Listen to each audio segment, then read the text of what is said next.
Hallo zusammen. Hallo, heute gehen wir zusammen Ingwer ernten. Let's go! Viel Spaß. So, wie ihr seht, der ist leider nicht wirklich was geworden. Ich kann es gar nicht so genau sagen, warum, weil normalerweise müsste der viel mehr gewuchert haben.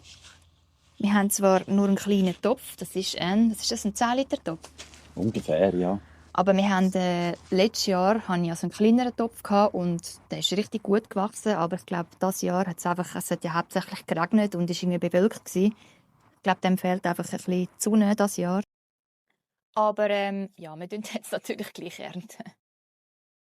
Was wir jetzt auch noch gemacht haben, ist, wir haben heute den nicht gewässert, dann ist es ein bisschen einfacher zum rausnehmen. Ja, perfekt, genau. Am Weißt du, besten am Tag das von der ist Ernte nicht wässern. Ja, alt. das Stückchen war die Mutter sozusagen. Ja, und das ist jetzt rausgekommen dabei. Also wirklich nichts. Vielleicht kannst du das mal wegnehmen da unten. Also ihr seht, das da wäre jetzt natürlich alles noch, hat sich weitergebildet, die Knolle. Mhm. Aber ja, Ja, da innen ist nichts mehr. genau, eben, da ist wirklich nichts mehr.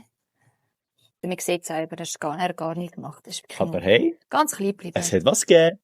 Ja, und es ist halt jedes Jahr wieder einfach spannend und interessant und wir lernen dazu und ja, gell, besser wie nichts.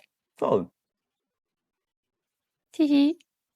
Und Ciao, ciao tschüssi. zusammen.